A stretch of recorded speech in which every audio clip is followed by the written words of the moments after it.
പൊങ്കാലി eternal wedding collections by Chungath jewellery. ഇതെല്ലാം എന്റെ കല്യാണത്തിന് വാങ്ങിയതാ. വാവ്, ഇതെവിടുന്നാ? MV Chacko golden diamonds Angamaly.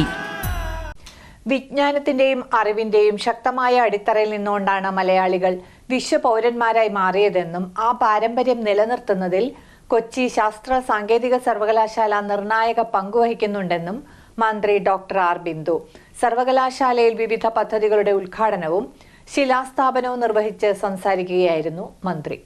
വിജ്ഞാനത്തിന്റെയും അറിവിന്റെയും ശക്തമായ അടിത്തറയിൽ നിന്നുകൊണ്ടാണ് മലയാളികൾ വിശ്വപൗരന്മാരായി മാറിയതെന്നും ആ പാരമ്പര്യം നിലനിർത്തുന്നതിൽ കൊച്ചി ശാസ്ത്ര സാങ്കേതിക സർവകലാശാല നിർണായക പങ്ക് വഹിച്ചിട്ടുണ്ടെന്നും ഉന്നത വിദ്യാഭ്യാസ സാമൂഹ്യനീതി വകുപ്പ് മന്ത്രി ഡോക്ടർ ആർ ബിന്ദു പറഞ്ഞു. സർവകലാശാലയിൽ വിവിധ പദ്ധതികളുടെ ഉദ്ഘാടനവും ശിലാസ്ഥാപനവും നിർവഹിച്ച് സംസാരിക്കുകയായിരുന്നു മന്ത്രി. നവകേരള ദൗത്യങ്ങളുടെ ഭാഗമായിട്ട് പ്രത്യേകമായി ഒരു മിഷൻ നമ്മൾ ഏറ്റെടുത്തിട്ടുള്ളത് കേരളത്തെ ഒരു ബദൽ വൈജ്ഞാനിക സമൂഹമാക്കി രൂപപ്പെടുത്തും എന്നുള്ളതാണ്. ഒരു ജനപക്ഷ വൈജ്ഞാനിക സമൂഹം. പാശ്ചാത്യ രാജ്യങ്ങളിലൊക്കെ വൈജ്ഞാനിക സമൂഹം എന്ന ആശയം പല രാജ്യങ്ങളിലുണ്ടെങ്കിലും അതൊക്കെ പലപ്പോഴും ലാഭാധിഷ്ഠിത ചിന്താഗതിയുള്ള ഫേംസിൻ്റെ താല്പര്യങ്ങൾക്ക് അനുസൃതമായി രൂപപ്പെട്ടതാണ്. പക്ഷേ കേരളം എക്കാലത്തും ബദൽ ആശയങ്ങൾ ഉയർത്തിപ്പിടിക്കുന്ന ഒരു പ്രദേശം എന്ന നിലയിൽ ലോക ശ്രദ്ധയെ ആകർഷിച്ചിട്ടുള്ള ഒരു കേന്ദ്രമാണ്. നമ്മുടെ സവിശേഷമായ കേരള വികസന മാതൃകയുടെ തിളക്കമാർന്ന തുടർച്ച എന്ന നിലയിലാണ് ഈ ജനപക്ഷ വൈജ്ഞാനിക സമൂഹത്തെ നാം വിഭാവനം ചെയ്യുന്നത്.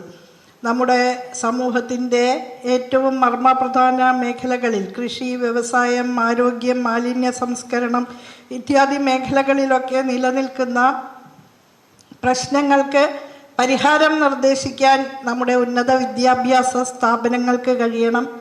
ജനോപകാരപ്രദമായിട്ടുള്ള ഉൽപ്പന്നങ്ങളും സേവനങ്ങളും പ്രക്രിയകളും വികസിപ്പിക്കാൻ നമ്മുടെ ഉന്നത വിദ്യാഭ്യാസ സ്ഥാപനങ്ങൾക്ക് കഴിയണം. അത് കേരളീയരുടെ ജീവിത നിലവാര വർധനവിന് സഹായകരമാകണം. കേരളത്തിൻ്റെ സാമ്പത്തിക അടിത്തറയുടെ വിപുലീകരണത്തിനും അത് ഏറെ സഹായകരമാകണം എന്നുള്ളതാണ് ഈ ജനപക്ഷ വൈജ്ഞാനിക സമൂഹം എന്നുള്ളത് കൊണ്ട് നമ്മൾ ഉദ്ദേശിക്കുന്നത്. വിദ്യാഭ്യാസ രംഗത്തെ പശ്ചാത്തല സൗകര്യങ്ങൾ വർദ്ധിപ്പിക്കുന്നതിലൂടെ കുസാറ്റിന്റെ മികവ് ആഗോളതലത്തിൽ കൂടുതൽ ഉയർത്താൻ സാധിക്കുമെന്ന് മന്ത്രി പ്രസംഗത്തിൽ കൂട്ടിച്ചേർത്തു. സർവകലാശാലയിലെ പ്രമുഖ വ്യക്തികളും ജനപ്രതിനിധികളും ചടങ്ങിൽ സന്നിഹിതരായിരുന്നു. ഇപ്പോൾ കേരളത്തിൽ നിന്ന് കുട്ടികൾ പുറത്തേക്ക് പോകുന്നു എന്നുള്ളതാണ് പൊതുവെ ഉത്കണ്ഠാപരമായിട്ട് എല്ലാവരും പറയാറുള്ളത്. കേരളത്തിൽ നിന്നും കുട്ടികൾ പോകുന്നുണ്ട്, മറ്റ് സ്റ്റേറ്റിൽ നിന്നും പോകുന്നുണ്ട്. നമ്മൾ നാഷണൽ മൊബിലിറ്റി റിപ്പോർട്ട് നോക്കുകയാണെങ്കിൽ ആദ്യത്തെ 5-8 സ്റ്റേറ്റിൻ്റെ കൂട്ടത്തിൽ കേരളം ഇല്ല, ആദ്യത്തെ റാങ്ക് നോക്കുകയാണെങ്കിൽ. പക്ഷേ പൊതുവെ പ്രതീതി കേരളത്തിൽ നിന്ന് മാത്രമേ പോകുന്നുള്ളൂ എന്നാണ് ഒരു പ്രതീതി നിലനിൽക്കുന്നത്. നമ്മൾ എത്ര ശ്രമിച്ചാലും പുറത്തേക്ക് കുട്ടികൾ പോകും, ഒപ്പം പുറത്തുനിന്ന് കുട്ടികൾ അകത്തേക്കും വരും. ഇത് ഇപ്പോൾ ഈ രണ്ടാമത്തെ പ്രവണത കൂടി ഇപ്പോൾ ശക്തിപ്പെടുന്നു എന്നുള്ളതാണ്. ഇവിടെ തന്നെ 28 രാജ്യങ്ങളിൽ നിന്നുള്ള കുട്ടികൾ കുസാറ്റിൽ പഠിക്കുന്നുണ്ടെന്നുള്ളത് യഥാർത്ഥത്തിൽ കുസാറ്റ് സമൂഹത്തിന് തന്നെ അറിയുമോ എന്ന് എനിക്കത്ര വ്യക്തതയില്ല. ഇവിടെ നിന്ന് ഒരു 28 രാജ്യങ്ങളിലേക്ക് പോയിട്ടുണ്ടെങ്കിൽ അറിയാത്ത ആരും ലോകത്തുണ്ടാവില്ല.